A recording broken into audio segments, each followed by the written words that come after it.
कि यद्यपि शरीर क्षीण हो जाता है पर इंद्रियां भोगों की लालसा नहीं छोड़ पाती। बुढ़ापे में भी गंदी बातें मन में सब वैसे ही भरी रहती जैसे जवानी में बनी रहती। यदि बाल्यावस्था से भजन का संस्कार नहीं डालोगे तो बुढ़ापे में भजन नहीं होने वाला। दूसरी बात कही थी कि दूसरे की निंदा करने से कुछ तुम्हें मिलता नहीं है, तुम्हारे पुण्य नष्ट हो जाते हैं और उसका पाप तुम्हारे ऊपर आ जाता है।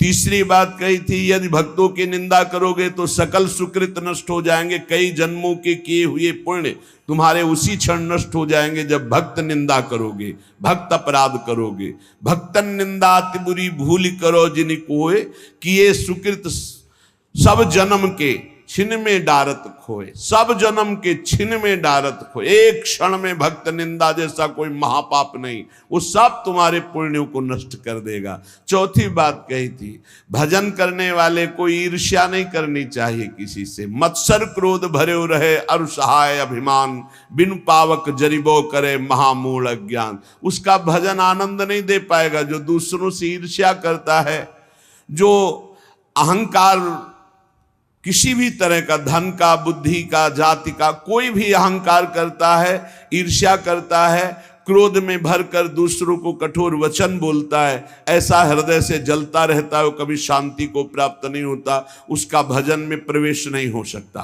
अब सुनो कैसे भजन में प्रवेश करें। पहले स्वभाव गंभीर बनाओ। अब सुनि भजन की रीति कछु होई महादृढ़ धीर, कोऊ थाह न पावई। ना बोलना ही सबसे उत्तम स्थिति प्राप्त करने का उपाय है। ना बोलना, मौन धारण करो, ज्यादा किसी से बात मत करो। बात करना ही अपने हृदय की बात को बाहर करने से भजन क्षीण हो जाता है। पहले भजन की रीति वर्णन की कि आप ये समझ लो कि बुढ़ापे तक भी भोग की वृत्ति बनी रहेगी यदि जवानी में अपने को नहीं कसा। दूसरे की निंदा करोगे तुम्हारे सुकृत नष्ट हो जाएंगे। भक्तों की निंदा करोगे बहुत जन्म के सुकृत नष्ट हो जाएंगे। ईर्ष्या करोगे, क्रोध करोगे, अभिमान करोगे, भजन मार्ग में प्रवेश नहीं होगा, जलते रहोगे। अब भजन करने वाले का स्वभाव कैसा होना चाहिए? गंभीर। जितना प्रश्न हो उसमें भी सावधानी से, सारांश में अगर बोलना है तो बोल दो, नहीं कोई जरूरी नहीं आप साधक हो, मौन होकर निकल जाओ। आपसे कोई पूछ रहा है श्री हरिवंश कै बजे सत्संग होता है, आपकी रुचि है तो बोल सकते हो, आपकी रुचि नहीं तो आप नहीं बोलो, कोई अपराध नहीं, क्योंकि आप नाम जप कर रहे हो, आप मौन व्रत लिए हो, आप उपेक्षा वाले मार्ग हो, सबकी उपेक्षा करना, तो इसमें आपको कोई दोष नहीं लगेगा। आपको है तो आप वहां जाकर पूछ लीजिए। ज्यादा बोलोगे तो प्रपंच बढ़ेगा, तो आप जाइए उन लोगों से पूछ लीजिए, मुझे ज्ञान नहीं, चल दिया। या फिर बोले ही नहीं, मानो सुना ही नहीं, पागल जैसी चेष्टा करके निकल गए कि इसको सुनाई नहीं देता क्या, नहीं बोले। आपका भजन चल रहा है इसलिए कभी कोई अपराध नहीं बने। कोई बोला राधे श्याम, आप उत्तर नहीं दे रहे तो आपको कोई अपराध नहीं, क्योंकि हर समय वो तो एक बार बोला राधे श्याम, यहां तो हर वृत्ति राधे श्याम में ही है। गंभीर स्वभाव, कोऊ थाह न पावई जहां नीर गंभीर। जैसे जहां अगाध जल होता है कोई था नहीं ले सकता, ऐसे ही साधक का अपना स्वभाव बनाना चाहिए। उच्छृंखल स्वभाव नहीं बनाना चाहिए, बहुत बातचीत करने वाला स्वभाव नहीं, गंभीर, चुप, शांत। जाको जैसो भाव है मन में धरि विश्वास, कर्म धर्म अरु लोक कुल तोरे सबकी आस। जिसका जो भाव है वही सिद्ध होता है। गुरु प्रताप से भाव धारण किया जाता है, मनमानी नहीं। जैसे कई लोग प्रश्न करते हैं हम तो ऐसा ऐसा भाव रखते हैं भगवान पर, वो तुम्हारा रखने का भाव था। अब जब गुरु से जुड़े हो तो आचार्य परंपरागत भाव स्वीकार करना चाहिए। नवीन साधक को भाव के चक्कर में नहीं पड़ना चाहिए, पहले साधना में लगना चाहिए। भाव ऊंचाई की बहुत बड़ी बात है। पहले अनर्थ निवृत्ति करो, बुद्धि को पवित्र होने दो, नहीं तो भाव में विचलित हो जाओगे। जाको जैसो भाव है, सब अपने अपने भाव से चल रहे हैं। भावोत्सवेन भजताम रस काम धेनुम तम राधिका चरण रेणु महम स्मरामी। हम श्री गोरे चरणारविंद के भाव वाले उपासक हैं। हमारी ठसक होनी चाहिए हमारे माई श्यामाजू को राज। और हमारे हृदय में बात होनी चाहिए, न मैं स्त्री हूं न पुरुष हूं, मैं चिदानंद रूप श्री जी की सहचरी हूं। बस ये बात तुम डालो अंदर अपने हृदय में, ये शब्द अपने आप प्रकाशित होगा। जाको जैसो भाव है मन में धरि विश्वास, दृढ़ विश्वास धारण करो कि मैं श्री जी की सखी हूं, मैं प्रियाजू। ये बड़े बड़े दंडकारण्य के ऋषि, श्रुति, मिथिला की बहुत भागवतिक वृत्ति, ये सब आपकी गोपी हुई हैं। गोपी एक स्थिति है, कोई शरीर नहीं है कि गोपी शब्द से सीधे स्त्री शरीर में आप चले गए। अगर स्त्री गोपी होती तो पूरे ब्रह्मांड की स्त्रियां गोपी हो जाती ना। अगर सहचरी कोई स्त्री होती तो सब ब्रह्मांड की स्त्रियों को भावना करना है क्या? वो तो है ही नहीं। वनिता पुरुष भाव मिट जाए, स्त्री पुरुष भाव मिट जाने पर वो भाव प्राप्त होता है जो सहचरी भाव। एक स्थिति है, जैसे राष्ट्रपति एक पद है, उसमें कोई भी बैठ सकता है, स्त्री पुरुष कोई भी विराजमान हो सकता है। ऐसे गोपी पद है, सहचरी पद पावे, ये सहचरी पद है, ये सर्वोपरि सहचरी पद है। इस पद का भाव है हम प्रियाजू की प्रिय सहचरी है। आगे चलकर पता चलेगा संधिनी, इच्छा शक्ति, वो बाद में परिचय मिलेगा। पहले ये शब्द डालो, ना मैं स्त्री हूं ना पुरुष हूं, मैं प्रियाजू की सखी हूं। पिछले जन्म में क्या थे कुछ पता नहीं, क्या बन जाए आगे कुछ पता नहीं। अगर भाव दृढ़ कर लिए तो इसी जन्म में किशोरी मात्मानम किमि सुकुमारिम नुकले, अपनी प्रियाजू के समीप सुकुमार स्वरूप चिदानंदमय भाव से हम प्यारी जू की सेवा में पहुंच जाएंगे। इस मार्ग में चलने पर कर्मकांड से, धर्म मार्ग से, लोक रीति से, कुल रीति से और वेद रीति से, इन सब से राधे राधे कहकर प्रीति रीति से चला जाता है। श्री भगवत रसिक जी कह रहे, मेरी महारानी श्री राधा रानी, जाके बल में सबसों तोरी, लोक वेद कुल कानी। लोक रीति, वेद रीति, कुल रीति, इन सब को छोड़ दिया प्रीति रीति के लिए। ये प्रीति की उपासना है, ये प्रेम की, प्रेम किसी की मर्यादा नहीं रखता, उसकी एक स्वतंत्र मर्यादा है। प्रीति न काहू की कान विचारे, मारग अपमारग बिथकित मन को अनुसरत निवारे। ज्यों सरिता सावन जल उमगत सन्मुख सिंधु सिधारे। जब बाढ़ आती तो कोई रोक पाता है क्या? ऐसे ही जब प्रेम की बाढ़ आती तो लोक रीति, कुल रीति, वेद रीति सब बह जाती है। एकमात्र प्रेम की अपनी स्वतंत्र रीति होती, प्रीति रीति। प्रीति की रीति तो केवल केवल प्रभु जानते हैं, वही जिसको जना दे। प्रीति की रीति रंगीलो ही जाने, रंगीलो श्री लालजू महाराज। इसीलिए आचार्य महापुरुष जन कहते हैं, दास अनन्य भजन रस कारण प्रगटे लाल मनोहर ग्वार। जिस पर श्री कृष्ण की अपार कृपा होती, वो राधा चरणारविंद की शरणागति और प्रीति प्राप्त करता है। और इस प्रीति को जो प्राप्त करता है वो लोक रीति, कुल रीति, वेद रीति, तीनों का त्यागी, प्रीति रीति का निर्वाह करने वाला रसिक उपासक होता है।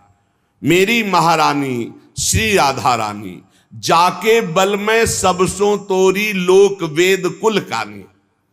लोक रीति, कुल रीति, वेद रीति, इनसे परे है ये प्रीति रीति। कैसी है हमारी प्यारी जू? लाल बिहारी जू को प्राण जीवन धन वारि पियत नित पानी। अनंत ब्रह्मांडों के स्वामी लाल जू की प्राण जीवन धन है हमारी महारानी जू, जिनके ऊपर पानी वार कर स्वयं पीते हैं। लाल बिहारी को प्राण जीवन धन वारि पियत नित पानी, मेरी महारानी श्री राधा रानी। भगवत रसिक सहायक शब्दिन, सर्वोपरि सुखदानी। सर्वोपरि महाप्रेम रस प्रदान करने वाली हमारी श्री किशोरी जू, जिनके चरणों का चिंतन मात्र सत्प्रेम सिंधु मकरंद रसौग धारा, सारा नजस्मभिता श्रवदाश्रितेषु, जो शरणागत जनों के हृदय में प्रेम रस धारा प्रवाहित करती है, ऐसे गोरे चरणारविंद की ठसक। तो कर्म धर्म अरु लोक कुल तोरे सबकी आस। न कर्मकांड से संबंध, न धर्म से संबंध, ना लोक रीति से संबंध, न वेद रीति से संबंध। विधि निषेध नहीं दास अनन्य उत्कट बधारी। अनन्य उत्कट श्री श्यामा श्याम रसिक अनन्य निशान बजायो। एक श्याम श्यामा पद प्रीति, श्री हरिवंश चरण निज सेवक, बिचले नहीं छाणी रस रीति। रात दिन केवल श्यामा श्याम के चरणों की आराधना। भक्त आहि बहु भांति के, तिन में बहुतक भेद, बिनु विवेक मिलिबो तहां, मन पावे अति खेद।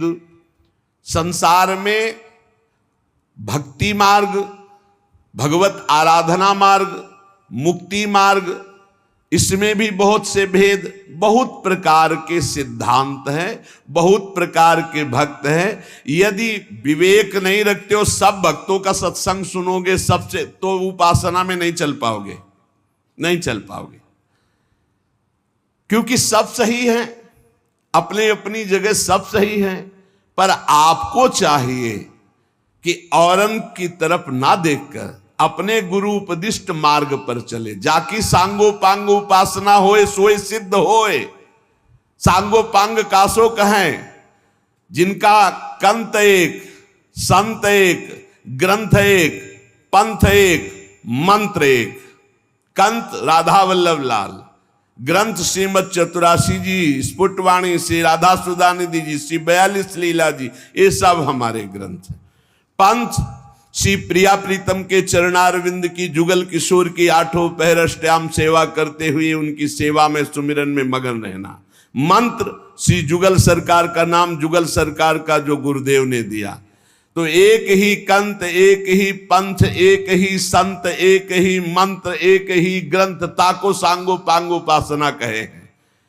अब अगर हम अन्य जनों से मिलेंगे, माना कि बहुत बड़े भक्त है, तो उनकी और उपासना है, वो अपनी उपासना की जब बात डालेंगे तो आप में यदि क्षमता है तो आप संग दोष नहीं ग्रहण करेंगे, नहीं दोष ग्रहण कर लेंगे, भाव बिगड़ जाएगा प्रियाजू के चरणों की उपासना का।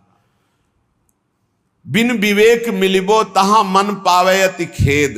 बिना विवेक के मिलोगे तो मन में तुम्हारे क्षोभ पैदा हो जाएगा, क्योंकि तुम कोई सिद्ध नहीं हो, तुम्हारे ऊपर संग दोष का प्रभाव पड़ जाएगा।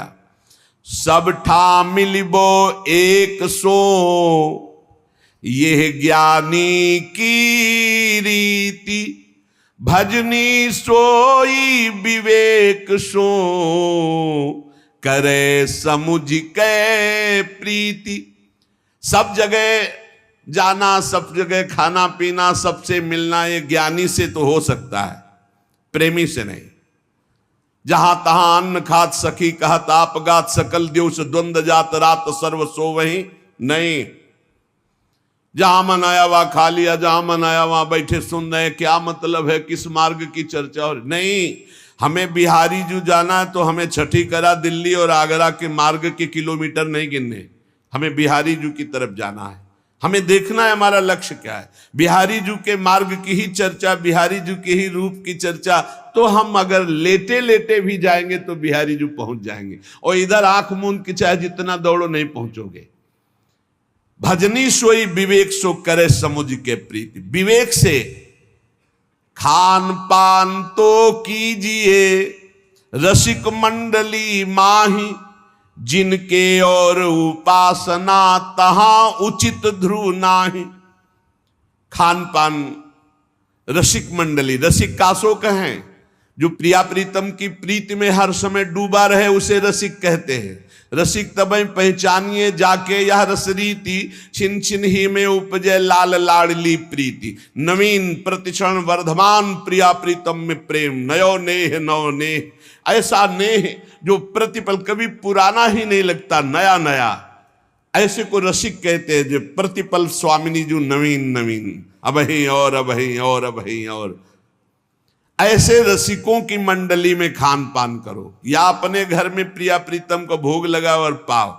ये जो इधर उधर खान पान बुद्धि भ्रष्ट हो जाएगी, भजन में नहीं लगेगी। सच्चिदानंद रस के प्रेम को प्राप्त करने के लिए खान पान सुधारना अत्यंत आवश्यक है, चाहे जिस संप्रदाय का, चाहे जिस मार्ग का पथिक हो। खान पान तो कीजिए रसिक मंडली माही, यहां तो कह रहे हैं जिनके और उपासना तहां उचित ध्रुव नाहि। ये हम कई बार आपको सुना चुके हैं कि गुरुजन महापुरुष जन भूखे रह गए, लेकिन अन्य जगह भगवत प्रसाद भी नहीं पाया, अपनी श्री जी का भोग लगा के पाया। जहां हमारी लाडली जू नहीं है, लाडली जू का भोग प्रगट में नहीं लगा, वो हम प्रसाद भी नहीं पाएंगे, उपवास कर लेंगे। ये रसिक अनन्यता है। इसी के बल से तो लोक रीति, कुल रीति, वेद रीति का त्याग है स्वामिनी के बल से। जाके बल मैं सब सो तोरी। अगर हमारी श्री जी नहीं विराजमान है तो हम केवल हरि का भोग लगा हुआ भी नहीं पा सकते।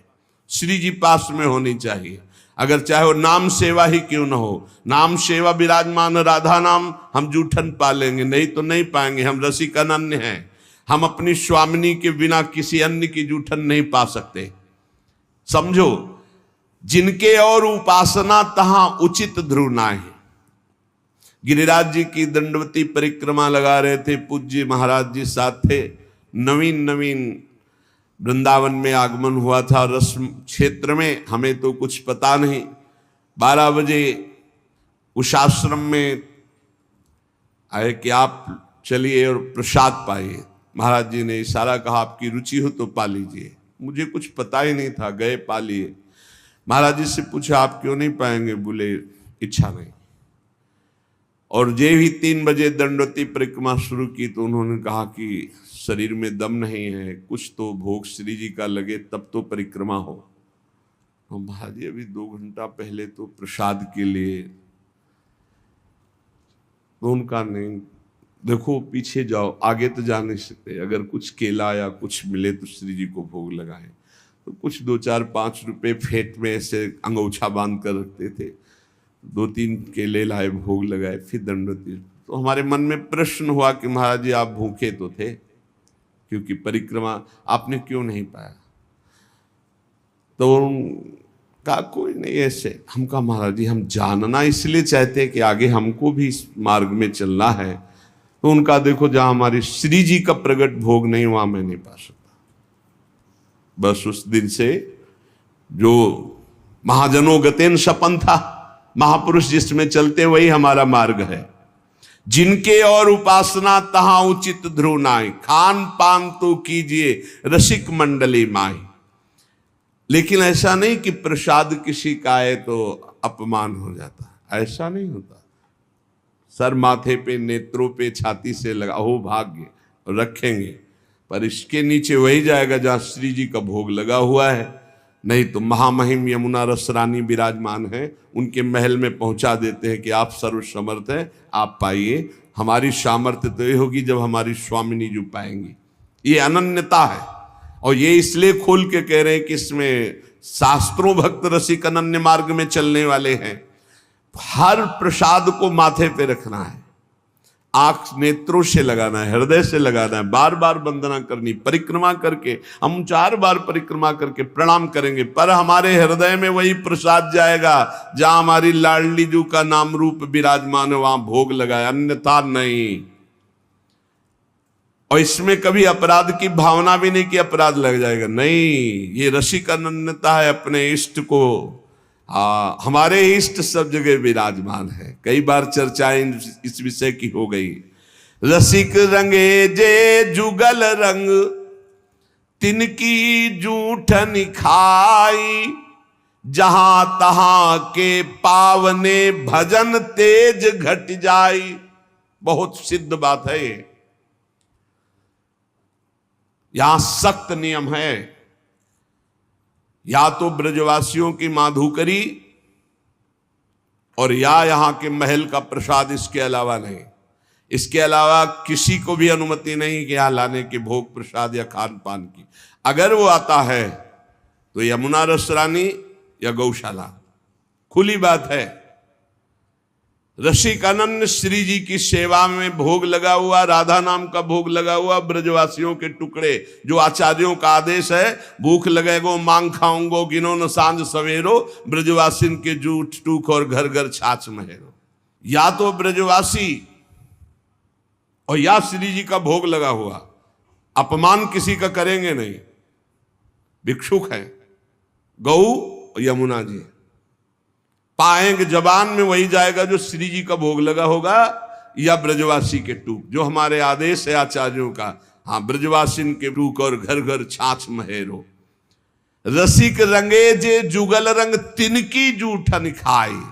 जहां तहां के पावने भजन तेज घट जाए। जहां तहां का निमंत्रण भोजन बोले भजन तेज नष्ट हो जाएगा। श्री जी से अनन्यता की भावना में फर्क पड़ जाएगा। इसलिए थोड़ा जीवन हम लाडली जी के अनन्य होकर तो बहुत बड़ी पदवी प्राप्त होगी, बहुत ऊंचाई की बात प्राप्त होगी, जो अन्यत्र किसी साधना से भी नहीं प्राप्त होती। इष्ट मिले अरुमन मिले, मिले भजन रस रीति। मिलिए तहा निसंक होए, की जय तिन सो प्रीति। जिससे इष्ट मिले श्यामा श्याम और मन मिले और भजन रस रीति में, श्यामा श्याम के उपासक तो और भी हैं, उनका भाव सहचरी भाव नहीं है। तो बोले इष्ट मिले अरु मन मिले, मिले भजन रस रीति। तीन बातें मिलनी चाहिए। इष्ट भी वही है और हमारा भाव भी वही है और हमारा मन मिल रहा है, फिर वहां हम प्रसाद पाएंगे, चर्चा करेंगे, भजन रस रीति की बातें करेंगे। बोले वहां शंका मत करो, और अन्यत्र अगर है तो फिर बोले तहां उचित ध्रुव ना है, फिर उचित नहीं है। सावधानी से अपने को बचा लो, खान पान और अपनी। जब श्री जी की कोई बात करने को आती है तो ऐसे हमें डर लगता है जैसे कोई हमारी बहुत कीमती वस्तु को खोलना चाहता है। गीता भागवत सिद्धांत ये सब चलते रहेंगे, जब श्री जी की बात है बहुत कमजोर जगह है ये हमारे लिए। बहुत जब कोई श्री जी की बात की तो एकदम मन घबरा जाता है कि नहीं नहीं नहीं, श्री जी बहुत गुप्त विषय है हमारे हृदय का, वो नहीं, वो बहुत कमजोर विषय है हमारा, उस पर नहीं। तो बोले जहां इष्ट मिले, मन मिले, भजन रस रीति मिले, तहां तो शंका रहित हो करके, और जहां ये नहीं मिल रहा तहां उचित ध्रुव ना है। जुगल प्रेम रस मगन जे, तेई अपनो जानी। सब विधि अंतर खोल के, तिनहि सो रुचि मानी। बिल्कुल अपने हृदय को कोरा बनाना है और उसमें जो गुरुदेव रंग रंग रहे बस उतना ही रंगना है। बहुत बढ़िया रंग जाओगे प्यारी जू प्यारे जू की उसमें, नहीं तो फिर होली तो प्यारी जू से ही केवल खेलनी और रंग न पड़ने पावे। जो हमारा चित्त अपनापन से श्री जी के चरणों में, तो बोले जुगल प्रेम रस मगन जे, तेई अपने जान। सब विधि अंतर खोल के, तिनहि सो रुचि मान। जो प्रिया प्रीतम के प्रेम में भाव से डूबे हुए महापुरुष हैं, उनसे कभी हानि नहीं होने वाली, नहीं भाव में बड़ी हानि। जिनकी चरण रज की प्राप्ति के लिए बड़े बड़े साधन भी समर्थ नहीं है, उनकी जब हम चर्चा यहां संसार में क्या समझा जाता है।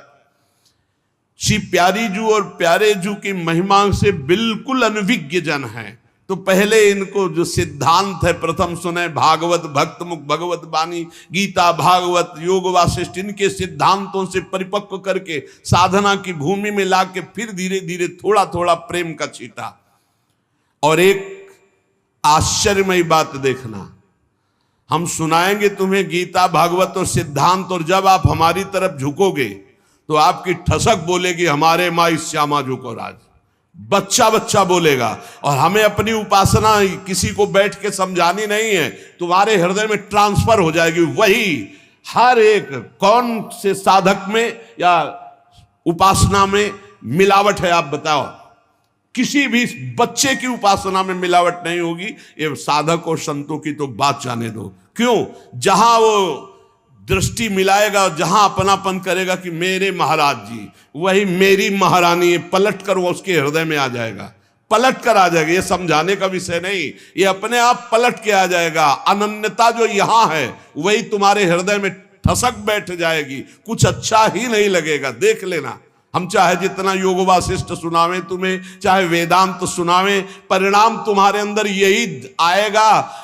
राहो को काहू मने दिए, मेरे प्राणनाथ श्री श्यामा शपथ करो तृण छिए, यही आएगा। देख लेना। क्यों? क्योंकि गुरु ने यही दिया है। जो ये विराजमान महापुरुषन ने सब रस गायो देखनो, ये है कि उनको हियो कहा ठहरानो, ताको गहनो, वही आ जाएगा आपके हृदय में।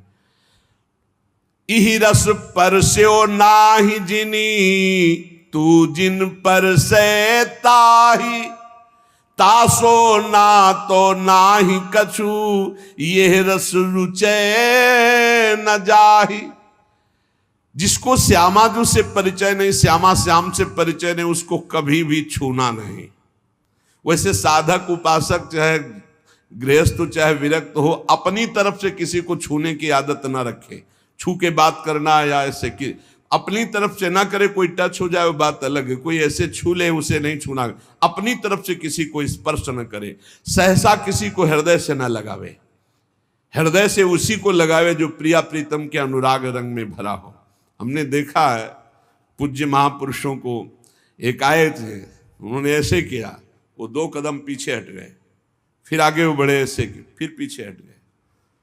पूछा ऐसा क्यों किया, आप गले क्यों नहीं लग रहे? तो उत्तर जानते हो क्या था? हम इसके योग्य नहीं। ऐसी चतुराई से, ऐसी प्रवीणता से मारा कि उनको क्षोभ भी नहीं हुआ और आप अपने को बचा लिया। बोले हम इसके योग्य नहीं। कहां आप? और बोले नहीं, बोले नहीं, पीछे हटते चले गए। गजब का मतलब यही तो है 64 कला प्रवीण तदपि भोरी। कैसी उनके हृदय में क्षोभ नहीं हुआ, उनका मैं योग्य नहीं हूं आपके इस, बस तिनको परस न कीजिए, मना है, क्योंकि परमाणु होते हैं शरीरों में। अगर हम रसिक महापुरुषों के तो कैसे कैसे तुम्हें अनुभव बताएं, बहुत दिव्य परमाणु होते हैं। संग सोई जाके मिले, भूले गृह व्यवहार, तिहि छिन आवे हिये में, अद्भुत जुगल बिहार। बड़े परमहंस प्रिया प्रीतम के अनुराग में डूबे हुए जो रसिक जन है, बोले इनके संग का प्रभाव घर परिवार जितना भी संसारिक राग है, इस राग को मिटा करके प्रिया प्रीतम के अनुराग में स्थित कर दे, उसे ही सत्संग कहते हैं, उसे ही रसिकों का संग कहते हैं। ये बहुत दुर्लभ है रसिकों का संग। भगवत रसिक, रसिक की बातें रसिक बिना को समझ सके ना। और आप जहां बैठे हो ये रसिक शेखरों की भूमि है, वृंदावन ये रसिक शेखरों की भूमि है। जिनके देखे पुलक तन, रोमांचित हुए जाहि, सुनत मधुर तिनके बचन, नैन भरे जल आही। धन्य है जो ऐसे रसिक मिल जाए, जिनके दर्शन मात्र से हृदय शीतल होने लगे, जिनके दर्शन मात्र से प्रपंच की अग्नि शांत होने लगे, हृदय शीतल होने लगे, और जिनके वचन सुनने पर आंसू आ जाए। बोले ऐसे रसिकों का संग, बड़ी कृपा होती है लाडली लाल की, तब रसिक संग मिलता है। जिनको सहज स्वभाव पर्यो, जुगल रंग की बात, निश दिन बीते भजन में, और न कछु सुहात। ऐसा संग करो जिसके पास बैठने से ही प्रिया प्रीतम की चर्चा होने लगी, बैठते ही प्रिया प्रीतम की चर्चा, बैठते ही सिद्धांत की चर्चा, प्रपंच की चर्चा नहीं, निंदा नहीं, इधर उधर की बात नहीं। अगर हृदय मंदिर में ठाकुर का प्रादुर्भाव नहीं हुआ तो जीवन निरर्थक रहा, चाहे जो कुछ कर लो, हमारी बात मान लो। लाखों मंदिर देखे हैं, लाखों मंदिर भ्रमण में, जहां आसपास कबूतरों की बैठक हो गई है, कोई बिरला ऐसे कभी गया तो गया नहीं, ऐसे करोड़ों के मंदिर बने। अगर तुम्हारे हृदय मंदिर में प्रभु का प्रादुर्भाव नहीं तो कुछ बात नहीं बनी। और हृदय मंदिर के पट खोलते हैं गुरुदेव, रसिक गुरुदेव। एक बार चतुरदास जी नाम के एक महापुरुष अपने गुरुदेव की सेवा में रहते। बड़े भाग्यशाली होते हैं जो गुरु की सेवा प्राप्त हो जाती है, बड़े भाग्यशाली होते हैं। रसिक गुरुदेव की सेवा, जैसे महापुरुषों की सेवा में जो रहते हैं उनको हम महापुरुष के समान ही मानते हैं। गुरुदेव के चरणों में बाद में प्रणाम करेंगे, मानसिक पहले गुरु चरणों की सेवा में रत रहने वालों को प्रणाम करते हैं। और जब नजदीक वो किसी सेवा निमित्त नजदीक आते हैं तो उनके भर नेत्र चरण देखते हैं और उनके चरणों में बार बार प्रणाम करते हैं। क्यों? क्योंकि हमारे गुरु चरणों की सेवा में ये है। इनके चरणों की वंदना से, गुरु वंदना से भी अधिक लाभ प्राप्त होता है। जो हरिवंश उपासक सेवे सदा सेवूं ताके चरण विचारी, जो हरिवंश को धर्म सिखावे सोई तो मेरे प्रभु ते प्रभु भारी।